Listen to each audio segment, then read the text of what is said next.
people live in a world of their own making. Frankly, that seems to be the problem. Welcome to Angry Planet.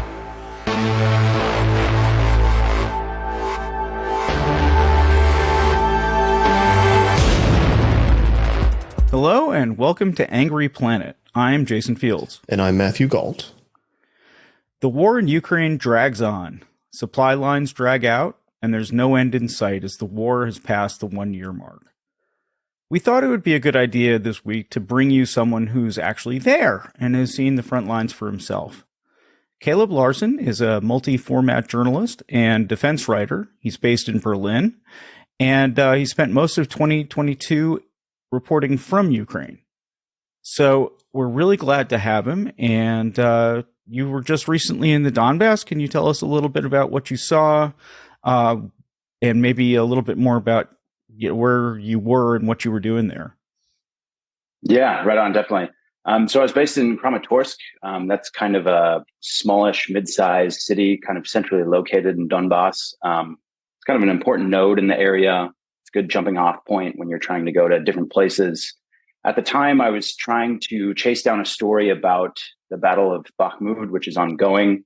Obviously, Ukrainian forces have been defending that city for a long time, and the city has changed quite dramatically in the past 6 months or so. I was there a few times in summer, and although Russian forces were outside the town, it was safe enough to go and talk to people, talk to the mayor, talk to city administration, talk to soldiers that were cycling in and out.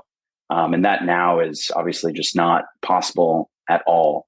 The latest reports that I've seen today is Russian forces have taken the eastern part of the city. There's a river that runs north-south through Bakhmut. And it appears as if Ukrainian forces have kind of pulled back to the western side of that river to kind of consolidate defenses and hopefully hold the Russians back at the river line. They're on the east bank. We'll see if that's possible in the coming days and weeks. So I was there for a while. I was also in a town just west of Bakhmut called Chasiv Yar. It's kind of a small city, large town kind of area. Pre-war population of about probably 12 to 15,000. Best estimates is there's maybe 4,000 or 5,000 people still living there. And the kind of people who have stayed at this point are either too destitute to leave, perhaps quite ill and infirm, as well as the people that are kind of their caretakers. People are sort of responsible for them. So got to talk to the head of the civil and military administration in that area. And yeah, Chasiv Yar is about six miles west of Bakhmut, so it's not the focal point of any incoming or outgoing artillery, but despite that, there are still hits on the city occasionally. My interview with the civil military administration guy got interrupted because we had some incoming, had to duck into a basement for a couple hours and just kind of hang out and sit tight. I was also in a couple of other smaller towns kind of in the surrounding area where different soldiers go to refuel, to get some energy drinks, get a burger, kind of take a load off for a little bit as they're cycling in and out. So Donbass is, kind of a intense area rather, but most parts of it outside of Bakhmut are fairly livable. Supermarkets are stocked more or less with all the basic necessities. Obviously, there's no kind of luxury things going on, but life has a way of plodding along and continuing. That's kind of remarkable to me. I had no idea that people were still getting their groceries.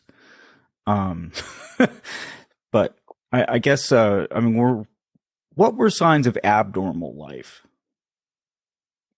That's a good question. It's a little bit strange when you go to Donbass, especially the closer you get to the front line in places like Bakhmut. Obviously, it's the closer you get there, the farther east you go, the more of kind of, a military situation it is. You see a lot more military traffic. And I remember last year, my last month in Ukraine, I was in Donbass, and it was very surreal coming back to quote unquote real life. I live in Berlin. So I came back to Berlin, and it was just bizarre seeing people walking around that were not in camouflage. Donbass is a very, soldierly environment. Almost everyone there is military age male in fatigues with weapons and armored vehicles. So that, is obviously unusual from a civilian non-war context, but you just acclimate very quickly and it becomes kind of the new normal. One thing that was kind of interesting is food. Food is like such a basic necessity, right? Everyone needs to get food. And your life kind of ends up revolving around food. So for example, in Kramatorsk, this kind of base city that a lot of people use, there's, a handful of supermarkets open and there's plenty of basic things. But there's just not a lot of variety during meal times. I've never been in the military, but I suppose it's something similar. You kind of have the same thing all the time. And any variety in your diet is sort of contingent on whatever the supermarket can get in from Western Ukraine, from Dnipro, from Kyiv, from other places. Sometimes humanitarian aid comes in, and on those days you can always tell because there'll be a flurry of activity, at the supermarket, and then you kind of think, oh, great, we can, maybe get something different to eat today. I just want to note that we're talking on March 6th. I know that things can change quickly on the front lines, so just that in case something happens between now and the time that this goes out, I just want to date the moment in time that we're speaking. Right. We also want to mention that it's not our fault. Whatever happens next. Typical Western response to everything that's going on, Jason. So speaking of humanitarian aid, I think you just wrote a piece for Jason in Newsweek about supply lines, right? And or supplies in general. And speaking of the West and its responsibilities, how it's struggling to fulfill Ukraine's needs. Is that kind of an accurate read on what you've written? Can you tell us about that? Yeah, I think so. Obviously, Ukraine has a lot of logistical, I won't say issues, but considerations to think about. Obviously, until very recently, they were a military built on the Soviet model. So a lot of, weapons and ammunition are, vintage USSR make and model. Obviously, Ukraine is trying to shift not only in a weapons and materiel sense, but also in a training sense towards kind of a NATO standard army, which obviously would help them in the medium and long term with procurement for things like, bullets and artillery shells and this kind of thing. But it's a bit of a double-edged sword, right? A lot of the NATO equipment or NATO standard, rather equipment from NATO countries that's coming to Ukraine more or less uses the same ammunition. But then you think about things like different artillery systems, small arms. A lot of these things need spare parts, and it's kind of difficult. On paper, it's great. The UK is sending at some point a bunch of Challenger tanks. Germany and some other countries are sending Leopard tanks. The US at some point in the future will, in theory, send M1 Abrams tanks. And this is great, but this is also kind of a logistical nightmare. While they require more or less the same kind of ammunition, the kinds of parts and maintenance is very different among the platforms. And so this is kind of an issue that Ukraine will have to figure out, how to get beyond this, how to, be able to sustain their drive, from kind of a, mechanical material sense, medium and long term. And I think that's, kind of an issue. They're also highly dependent on particularly the US, but also other NATO countries for their ammunition. That being said, the United States, Germany in particular, more than anyone else, any other country, they're still rooted in this post-Cold War kind of mindset where there's no peer-on-peer large-scale conflicts. And I think we've seen moves, especially in the United States, kind of move towards or to, kind of realize, oh my gosh, this is a massive war on a scale that we have not been prepared for the last 80 years. And production of super basic things like artillery shells, needs to be ramped up.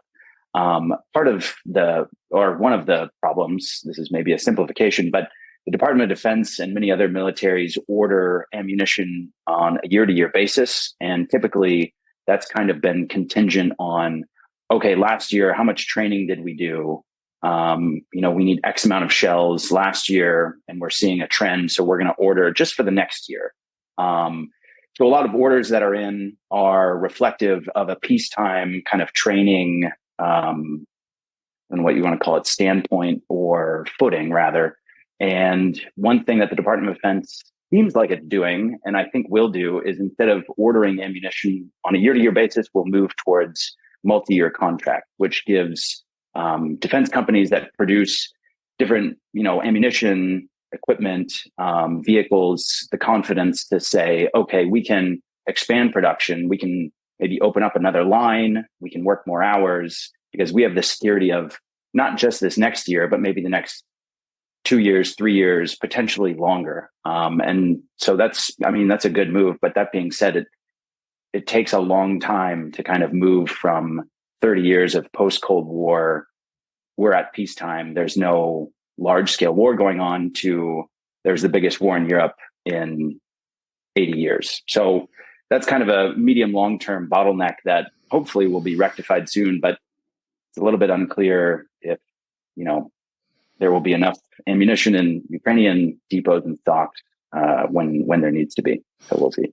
Yeah, you specifically mentioned in the piece that any ammunition that was ordered last year would not be available yet. Yeah. Procurement contracts. Oh, go ahead. Sorry. No, I was just going to say it just shows a whole scale for the problem, but please. No, yeah, you're absolutely right. You said it better than I could. I mean, if so procurement contracts, don't quote me on this because I don't, my notes are article in front of me, but I think specifically for artillery ammunition and tank ammunition, if they had been ordered on February 24th, the first day of the war, they still would not have arrived in Ukraine because these orders, I think, from order time to delivery take around 400 days on average, I believe. So that just kind of points to, the scale of this problem and kind of someone needs to light a fire under our ass, for lack of a better term. And I think we're slowly seeing a shift in mindset, but it's interesting because I just was just reading up on and reported out a story about the IRIS, I guess you can call it IRIS-T system, which is this it's a German-made anti-air system that was designed as an air-to-air replacement for the Sidewinder, but is also used as like a surface-to-air system. They've got one of and it's the system it's like a launcher, a command and control truck, and a radar truck. They've got one of them in Ukraine. And it's the first one that's ever been deployed. And it's a thing that like Germany bought 8 of, and as they're getting them, they're just giving the first 4 to Ukraine. I think that it was finished testing in 2021. So it's kind of everything. You've got this the NATO machine is kind of waking up and starting to funnel things directly into Ukraine, right? Yeah, 100%. It's Germany is an interesting case. I mean, I live in Berlin and I've lived in Germany since 2016. So what is that, 7 or 8 years or something like that? And especially at the beginning of this conflict, Germany was extremely slow in, first of all, realizing the gravity of this situation. Obviously, pacifism is something that is deeply ingrained in German culture and society for very obvious historical reasons. But it kind of came out sideways for me when I was here because you just meet a lot of people and people say, where are you from? And I go, oh, well, I live in Berlin. And immediately people would, kind of react because the perception here of the Germans is, what the heck? These guys are the biggest, richest country in Europe. They're not really helping us. And I'm like, well, I'm American. And then people kind of laugh and relax and say, okay. Ironically, one of the most invaluable things that Germany has given to Ukraine is the Gepard. It's a self-propelled air defense system. It's got these two barrels. I think they're 30 or 35 millimeter cannons, basically. It's quite an old piece of tech. I think it's from the late 60s or early 70s, maybe. And it's considered obsolete for most things except for low and rather slow flying aircraft. But interestingly, they were deployed around Kyiv and other places, and they're actually perfect against these Iranian drones that we saw several months ago flying against targets in Kyiv and other cities. The part of the issue is the cost per shot.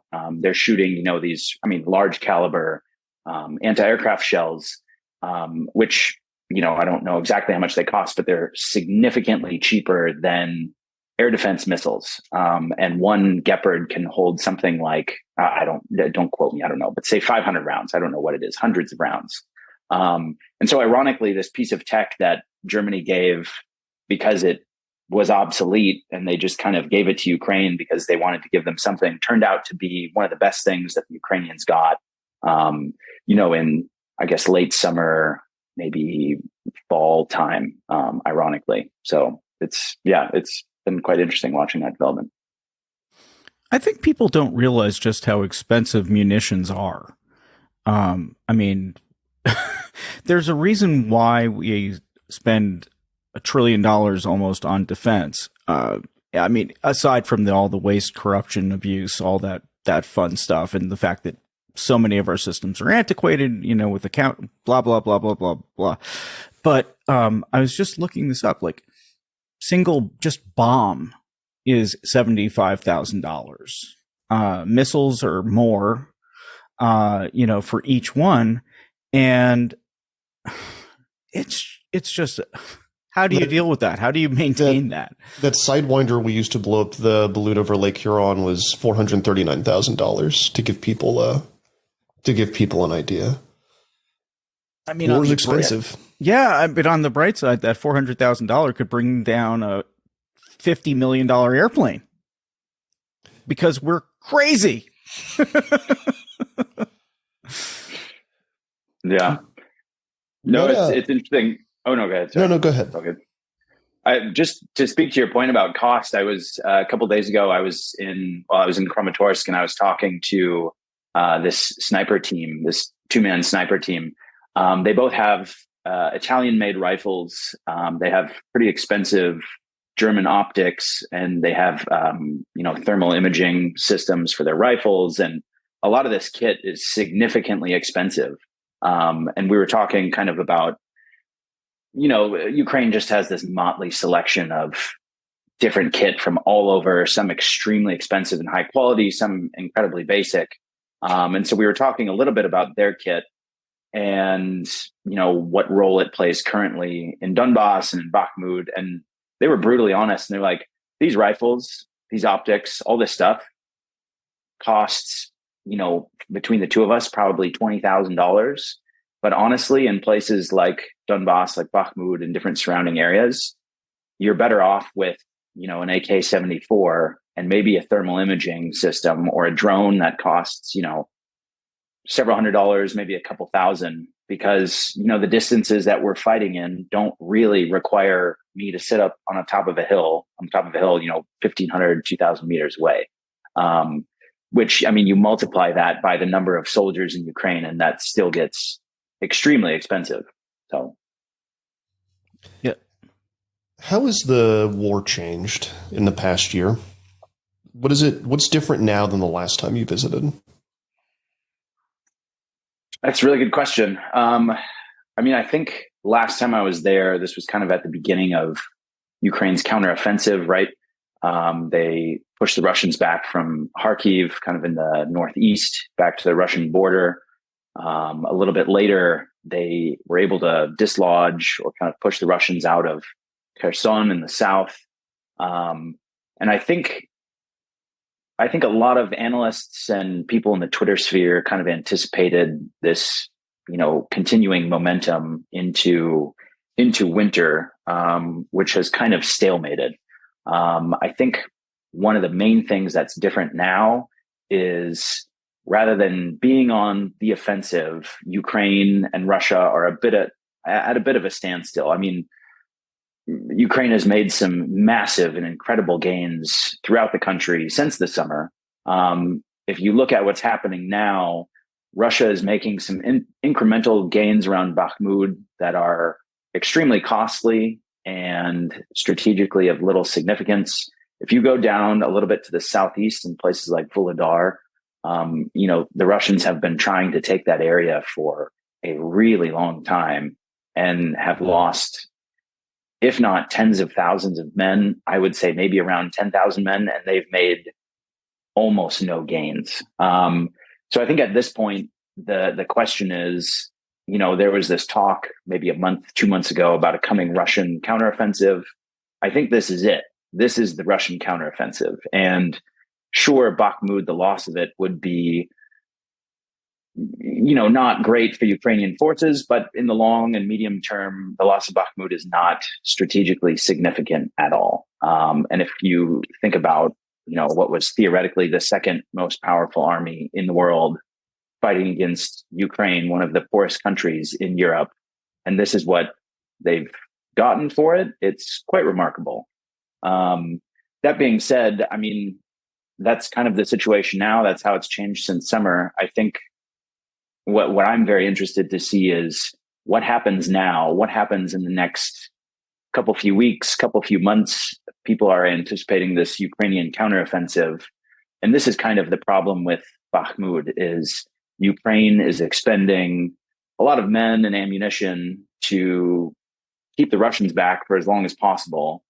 And they're inflicting heavy losses against the Russians, which, on paper seems great until you think about the quality of forces.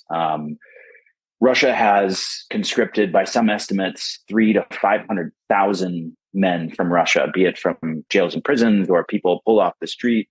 Obviously, they're not trained very well. Obviously, they're not very useful. They're not armed very heavily. And they're not great soldiers. And it sounds horrible if you're losing 30,000 men to get Bakhmut, but if you have 300 to 500,000 men, you can do that 10 times or more. And, Ukraine is using not conscripts, not people pulled out of jail, but soldiers that are more or less high quality. Obviously, there's a huge disparity in quality between units and regiments and brigades. But one of the fears, I think, and one of the things that I'm worried about is what happens in the future in the next couple months, weeks. Is Ukraine will they be able to launch this counteroffensive that everyone's anticipating? They're expending a lot of ammunition. There's a lot of good men that are dying in Bakhmut who maybe could be put to better use elsewhere. Just today, the Zelensky's office, the presidential office, released a statement to the effect of, we will double down and we are going to try and hold Bakhmut. I'm not a general. I'm not strategically savvy enough. If I was in charge of Ukrainian forces, Ukraine would have, lost already. But to me, that doesn't make a whole lot of sense. Bakhmut is not super important. I don't really understand why so much emphasis is being put on keeping this town. I think it's a decision made for political and not military or strategy purposes. You're listening to Angry Planet. We'll be right back.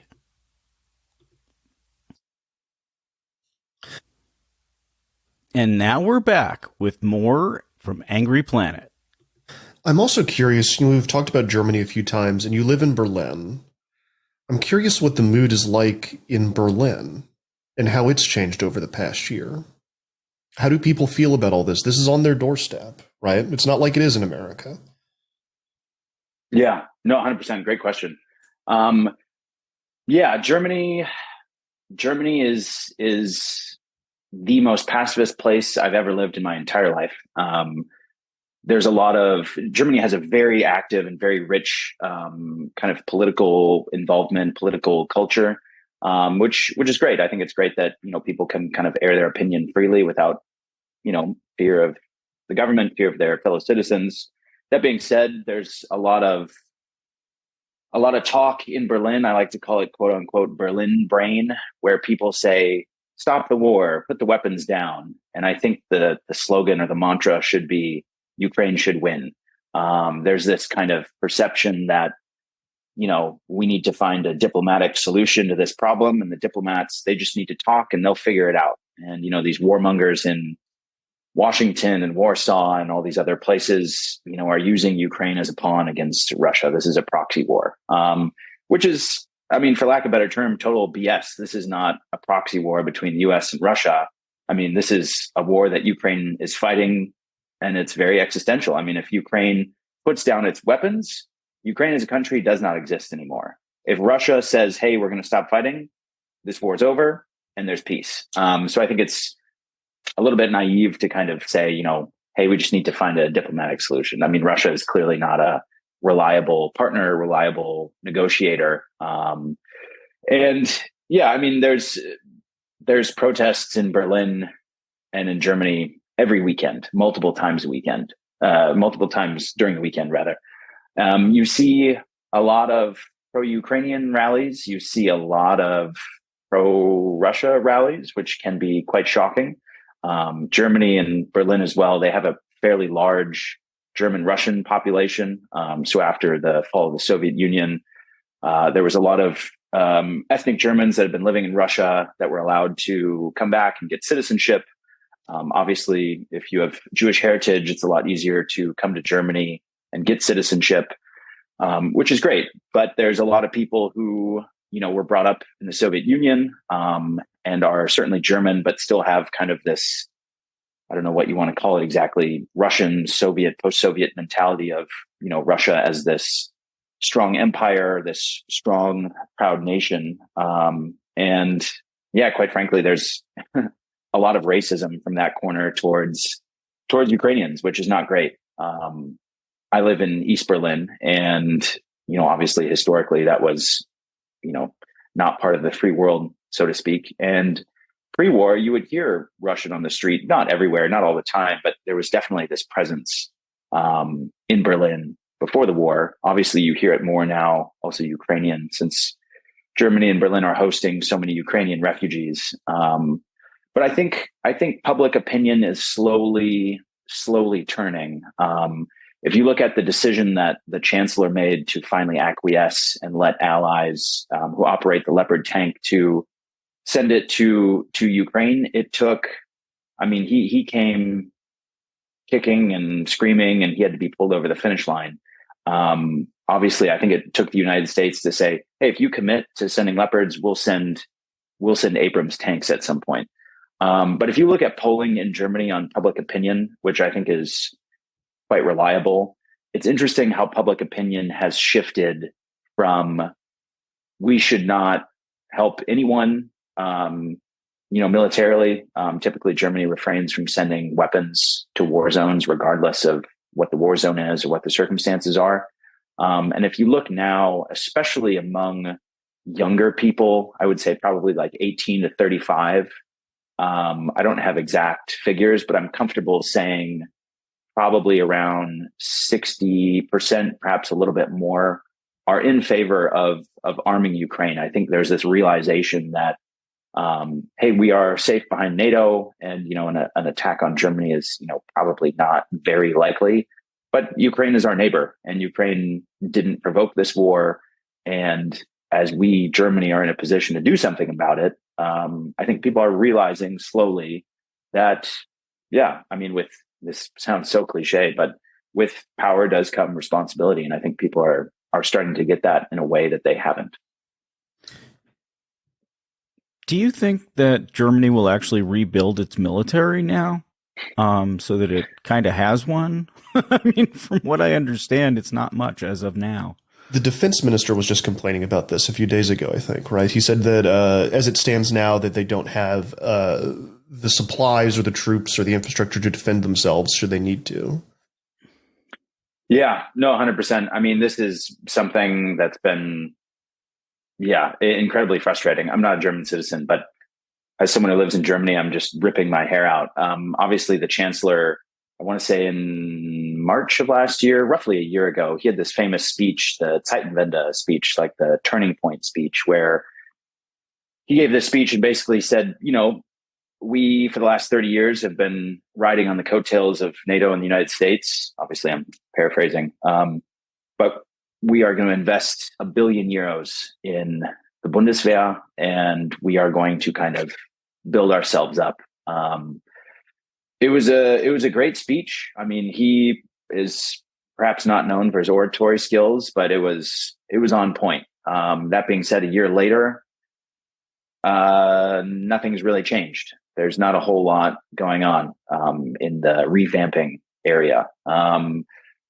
Germany certainly has a big responsibility, right? It's the biggest country, it's the biggest economy, centrally located in Europe. There is a lot of potential there. What are they doing now about it? Not a whole lot is my sense. I have a couple of friends who are in the Bundeswehr, not currently, but in the last 5, 6, 7 years, and they were brutally honest. And they're like, yeah, there's sometimes we go on training missions with other NATO countries, with our neighbors in Europe, and we don't have enough ammunition to do our exercises completely. We have to pack up and go home before everyone. One of my buddies was a paratrooper, and he was explaining that they went to some static positions with some painted sticks that were simulating machine guns because they didn't have enough to go around. So I don't think it's an exaggeration at all to say the German military is an empty shell as it is now. If they can kind of realize this and act upon it, I think that remains to be seen. They've certainly talked the talk, but walking the walk is a different game entirely. Reminds me of that scene in Trauma Zone, which I know you just watched, I believe, where the Soviet police are training with pistols, and they're faking the recoil because they don't have ammunition, and they're playing a sound. They're playing the sound of the gunshot behind them as they're doing their live fire training. Yeah. Obviously a completely different situation. I just wanted to bring up Trauma Zone because I think you're the only other person I know who's seen it. Oh, wow. Okay. Yeah. If anyone's listening, it's free on YouTube. BBC 7-part BBC documentary on the collapse of the Soviet Union. I think from 1985 to 99 or something like this. 1999. I can't recommend it more. It's, probably one of the best things I've seen in the past year. The YouTube version, they had to scrub out some pieces of a Chernobyl documentary to get it past the DMCA issues on YouTube. But it's not much that's cut out of the first few episodes. Other than that, it's pretty complete. And yeah, it's especially now, it's fascinating to watch this long documentary about the collapse of the Soviet Union, and to see how it set up where we are now and what's going on now, right? Well, how so? How so, guys? Caleb? Yeah, no, it's the collapse of an empire, right? And a lot of people think the collapse of the USSR, part of that empire, began during World War I or in the ashes of World War I. If you look at the Baltic countries, they were annexed, occupied, whatever term you want to use, since, don't quote me, 1917, 18, something like this. So their historical memory of, being literally under the boot of Russia extends for a very long time, much longer than 1945 for a lot of the countries in Central Europe. And I can't even imagine if in some parallel universe, the United States kind of broke apart in all these little statelets. And it would be the most traumatic thing that I think anyone could ever experience. That being said, the documentary really reveals why a lot of this happened, and kind of from the perspective of, people on the ground, Joe anybody, however the term is. Well, it's like you were talking about in East Berlin, hearing the Russian and seeing the people that they still have the Soviet mindset, right? Kind of held over from that time. It's still there. It's still present. Like I think that the modern world still very much lives in the shadow of World War II and its aftermath. And I think even more immediate in Russia is the collapse of the Soviet Union. Because it was, everything was forever until it was no more, right?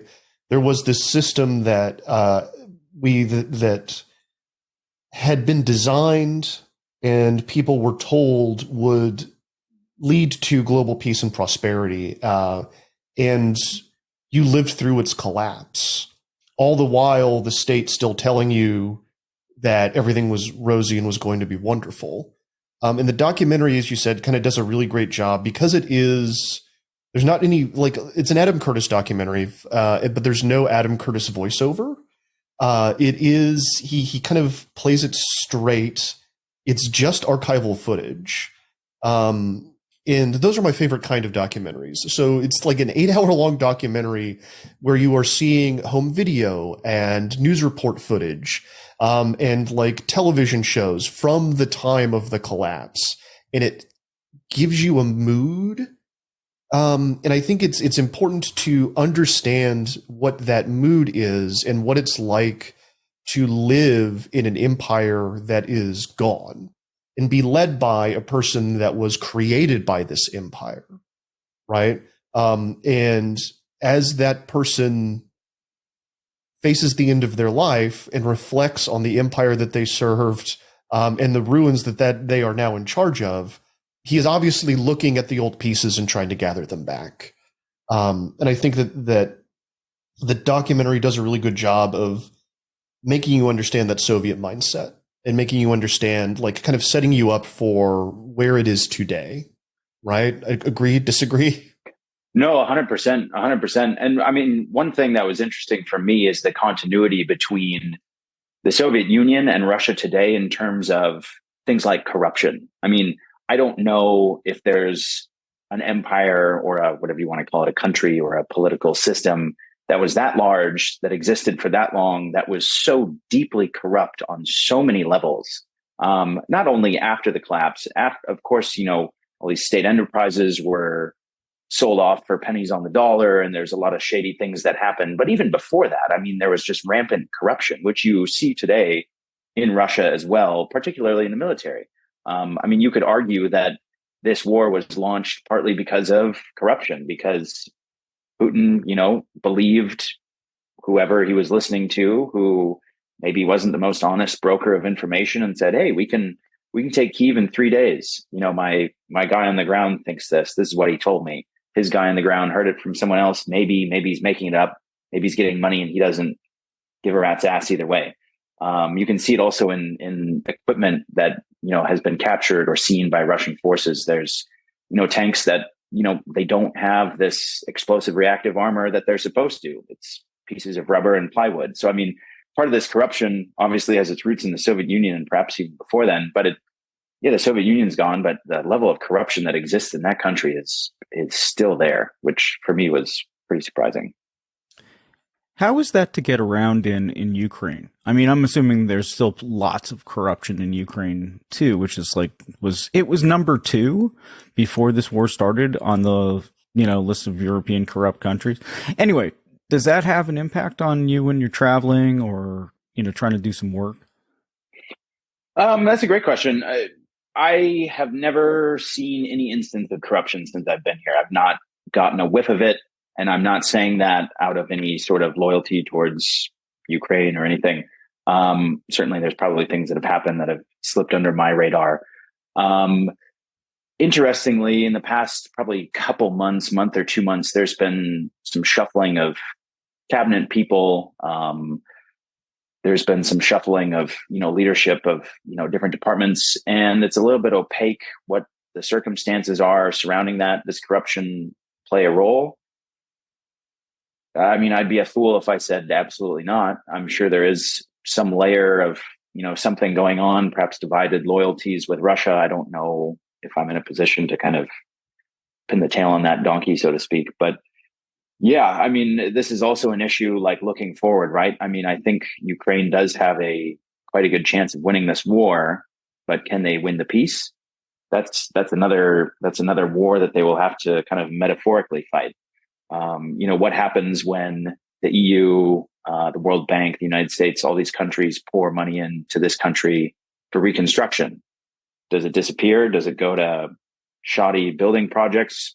Who knows? I mean, there's going to have to be some pretty significant and serious oversight into money coming in here. One thing that I would really like to say, though, is there was talk in summer, especially coming from Amnesty International, about Western arms disappearing from Ukrainian forces and ending up on the black market. And that is 100% BS. There's no evidence of weapons or any kind of systems being resold on the black market elsewhere. I think it would be naive to think that. I mean, Ukraine is literally in the fight for its national existence. So I think, everyone here who's in the military, which is most people here, definitely realize, hey, we're in this fight. We put down our arms. We whatever pilfer this or that.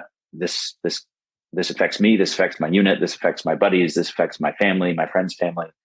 So I think in that sense, there's probably maybe not zero corruption, but not to the extent that we've maybe seen in Russia or other places. How is Kyiv different than the front line? It's a good question. It's, for all intents and purposes, this is a normal Eastern European city. I'm sitting here in this apartment that I'm renting. I have electricity, I have Wi-Fi. It's very normal. Ukrainian air defenses in general, but particularly around Kyiv, given this city's importance, have become much better. When I left in summer last time, there was air raid sirens every day, multiple times a day. I think since I've been here for about 2 weeks in Kyiv, I may have heard 2 or 3. I may have missed a couple, whatever, if I was sleeping or different parts of the city, but it's quite normal here. You can go out to eat, you can get a haircut, you can do almost everything that you would do in normal life. You go close to the front and it's a different situation. In this town, for example, Chasiv Yar that I mentioned, about 6 miles west of Bakhmut, there's 4,000 to 5,000 people living there. A lot of people don't have electricity. A lot of people are dependent on humanitarian aid, which comes from Dnipro and other cities in the west. And it's, a different story. They're called heating points. The city kind of sets them up. It's a place where you can charge your electronics and get something hot to drink if you're evacuating from somewhere else or whatever. And I talked to some people there who were pretty honest. They said, we get humanitarian aid irregularly. That's kind of what we have to eat. There's still snow in the east. There's obviously lakes and rivers and things. And we boil water we get from outside. And it can be extremely dark. If you go to Bakhmut, if you go to Chasiv Yar and these places, there's also no or very intermittent cell phone signal. So people don't have internet at home, but even on your cell phone, you're kind of in an informational vacuum, which is in some ways scarier, or perhaps as scary or a different kind of scary than, incoming shelling. You have family all around the country in different places. They can't contact you and you can't contact them. That's, a lack of information is terrifying.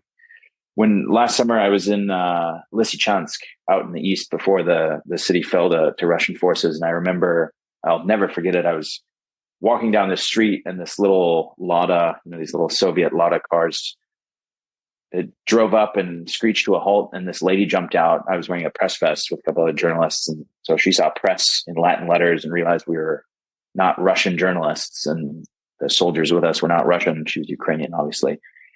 And she was like, hey, we don't know where the nearest gas station is. We don't know which part's safe. We don't know where the Russians are. We don't know where the Ukrainians are. We're just trying to get, to the Ukrainian lines. Can you point us in the right direction?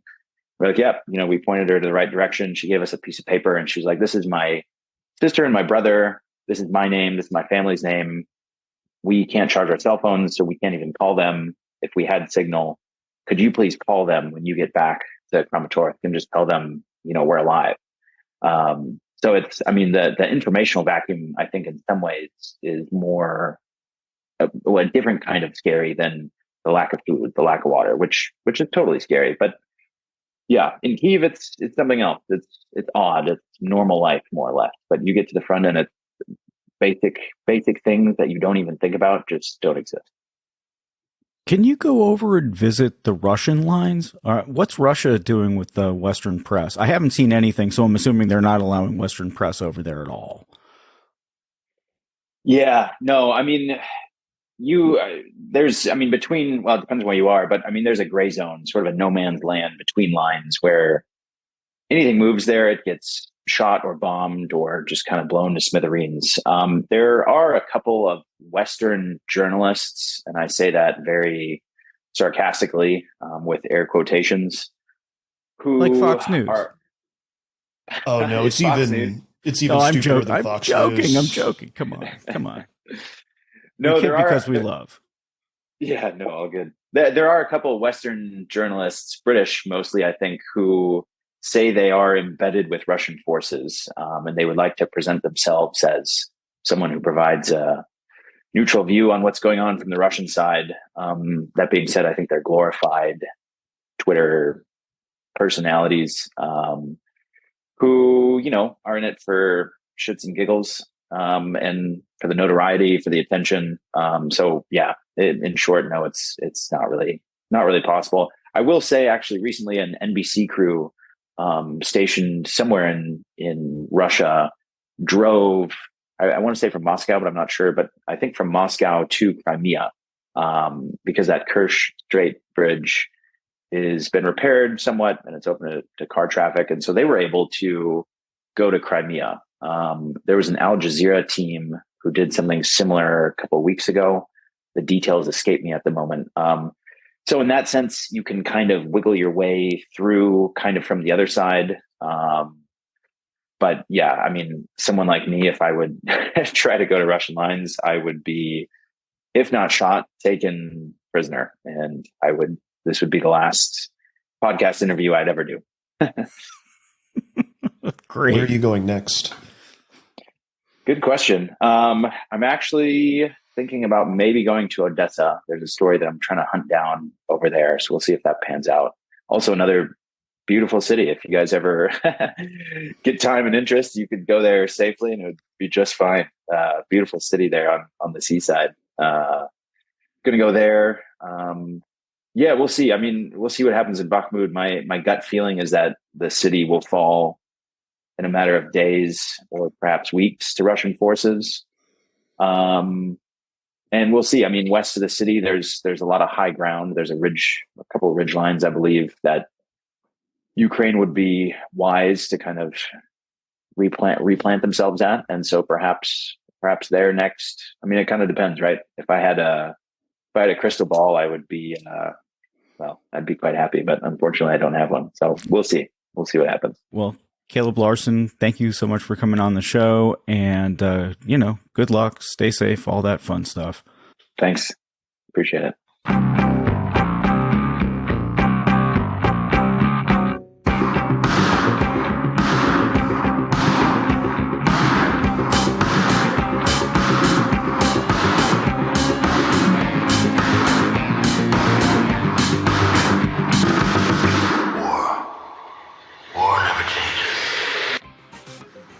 Thanks for listening to another episode of Angry Planet. The show is produced with love by Matthew Galt and Jason Fields, with the assistance of Kevin Liddell. This is the place where we ask you for money. If you subscribe to us on substack.angryplanet.com, it means the world to us. The show, which we've been doing for more than 7 years now, means the world to us, and we hope it means a lot to you. We're incredibly grateful to our subscribers. Please feel free to ask us questions, suggest show ideas, or just say hi. $9 a month may sound like a big ask, but it helps us to do the show on top of everything else that we do. We'd love to make Angry Planet a full-time gig and bring you a lot more content. If we get enough subscriptions, that's exactly what we'll do. But even if you don't subscribe, we're grateful that you listen. Many of you have been listening since the beginning, and seriously, that makes it worth doing the show. Thank you for listening, and look for another episode next week. Stay safe.